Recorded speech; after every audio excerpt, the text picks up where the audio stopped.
Bom, vamos começar então. A ideia desse vídeo é mostrar o tratamento dos dados obtidos a partir da espectroscopia UV-Vis. Os dados que eu vou tratar, na verdade, eu vou tratar só um gráfico. Ele vai estar relacionado com o efeito de ressonância plasmônica que se obtém nas nanopartículas de prata. E aí aqui a gente tem, eu deixei para vocês, né, o passo a passo das etapas, enfim, que a gente vai executar. Então, o primeiro deles é inserir os dados no programa. O programa que eu uso é o Orion de 2018. Feito isso, a gente monta o gráfico e faz a baseline desse gráfico. Depois a gente formata o gráfico e aí a gente salva e exporta. Tá? Então, eu vou inserir aqui nessa ferramenta que é o Wizard Import. Ele abre essa janela, a gente mantém o formato do arquivo como SCI. Clica em File nos três pontinhos, e aí aqui já está pré-estabelecido, né, a pasta em que eu vou pegar um dado, e aí, enfim, pode ser qualquer um, eu vou abrir aqui o da Corella, pode ser, e aí aqui ele abre o gráfico para mim. Então, aqui eu tenho o meu gráfico, tá? O que que o que eu consigo observar nesse gráfico? E eu tenho uma região ruidosa que a gente vai remover depois, né, quando a gente for definir a escala aqui. Mas que esse gráfico ele tende a dar uma subida, assim, e a gente não quer esse perfil, a gente quer que ele esteja todo numa mesma linha base. E é isso que a gente vai fazer agora, tá? Então a gente vai clicar em Analyze, clique em Baseline,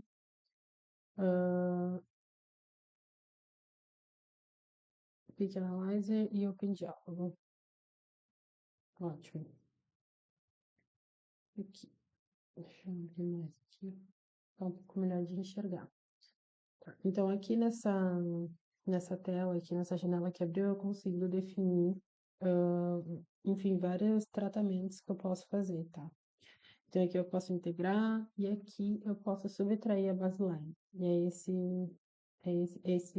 essa ferramenta que a gente vai utilizar. Então, next, aqui, a gente que vai definir os pontos em que a gente quer. A gente pode deixar 8 pontos mesmo. Passa para a próxima. E aqui, ó, nota que onde a gente tem os pontos, ele cria uma linha, né? E a gente, enfim, a nossa baseline, ela não tá no meio dos nossos picos, ela tá abaixo deles. Então, a gente precisa modificar a posição desses pontos. Para fazer isso, a gente cria em Modify, barra Delete, né? E aí a gente vem e contorna o nosso gráfico.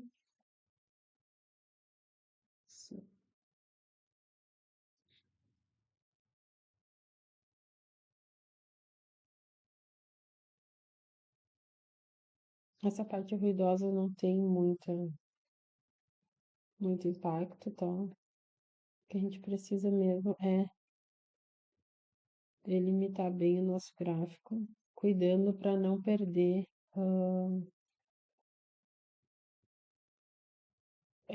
para não delimitar de forma que a gente interfira no pico aqui, né? Não deixar ele menor do que de fato ele é. Então aqui ficou até um excesso, na verdade, de pontos, eu poderia definir menos, né? Mas aqui eu consigo definir bem esse começo aqui, e aí o pico bem definido da nanopartícula, e esse pico secundário aqui, tá? Então a gente aperta em Done, Next, Finish. Então aqui foi o gráfico que a gente tinha no primeiro momento, que eu plotei com essas colunas que estão selecionadas aqui, a A e a B. Aí agora, depois de a gente ter feito a baseline, novas colunas são adicionadas. Pode deletar esse gráfico. E a gente vai utilizar esses dados aqui, que são são os nossos novos pontos, né? Com essa baseline feita. Então, a gente seleciona as duas colunas e aqui está o nosso gráfico. Então, aqui a gente tem uma baseline em zero, no caso, né? Então, ele meio que alinha todo o teu gráfico. Então, feito isso, a gente vai para a parte de formatação desse gráfico, tá? Então, a gente mantém esse gráfico mesmo e a gente pode ir alterando. Então, vamos começar pelas escalas.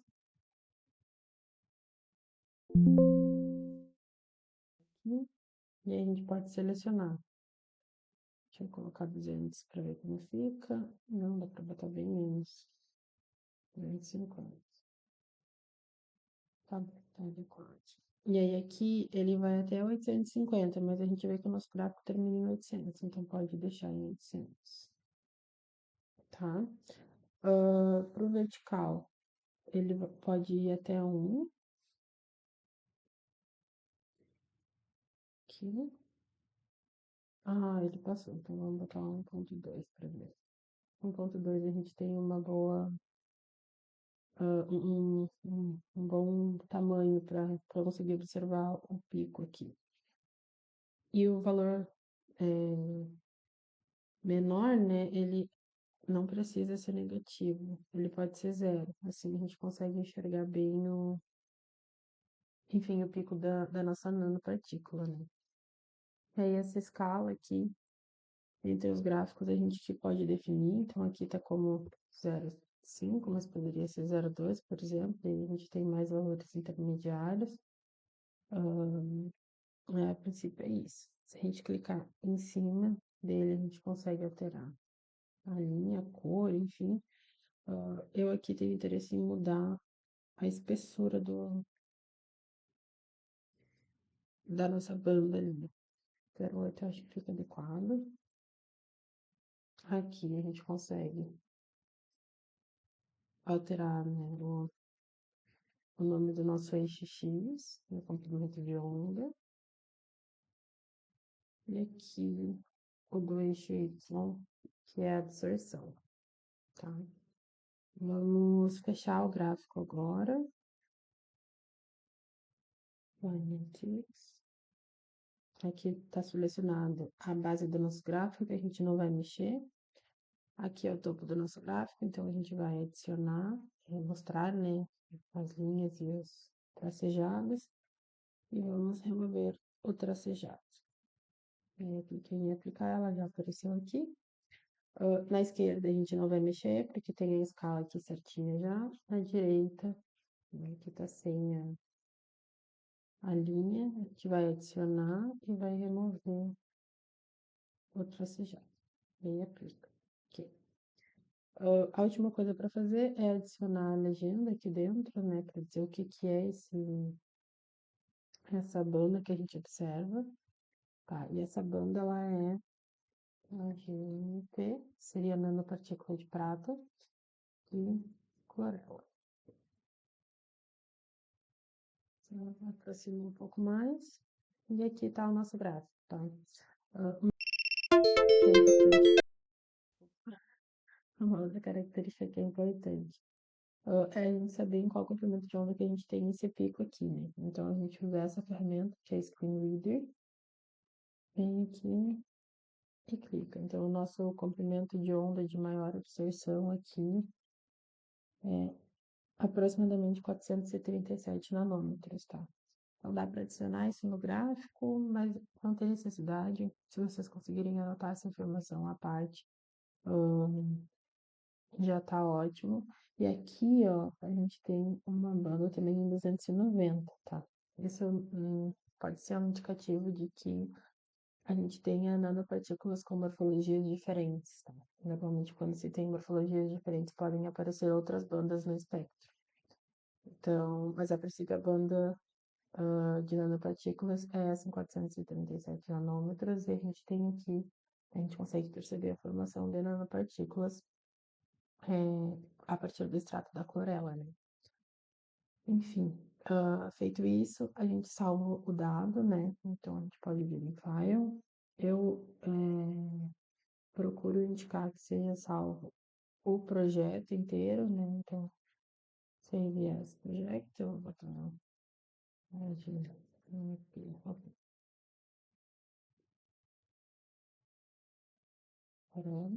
aí eu salvo todo o projeto. Mas se eu quiser exportar o gráfico, eu clico com o botão direito aqui e eu vou ter essa função aqui, ó, Export Graph. E também daria para ser o Ctrl G, né? Aqui. vai abrir a mesma caixa de diálogo que essa daqui. Então, a gente define um nome,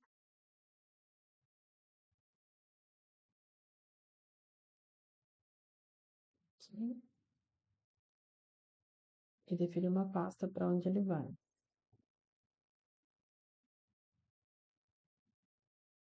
Essa daqui. Aí aqui a gente escolhe o formato da imagem, a gente mantém aqui no PNG mesmo. Preview, para ver se está tudo certinho com o gráfico. Opa, aqui. E aí aplica. Aqui pode fechar. E se for na pasta,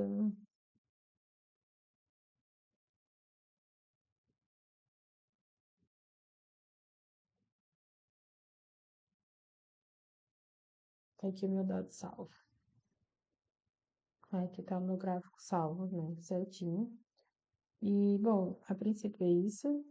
E se precisarem de ajuda com alguma coisa, eu fico à disposição, né? Mas essa é uma formatação bem básica do gráfico, né? Não precisa ter mais do que isso. Caso vocês queiram plotar gráficos que tenham mais de um banana, né? Vocês apenas adicionam aqui outras colunas e aí, enfim, coloquem aqui os dados, né? Só os dados de absorção, aí vocês selecionam as colunas, aperta Ctrl e seleciona as outras. E aí vocês vão conseguir ter um gráfico com diferentes perfis de nanopartículas aqui para fazer uma comparação, por exemplo. Tá, então, a princípio é isso. Mais uma vez, eu fico à disposição se precisarem de alguma coisa.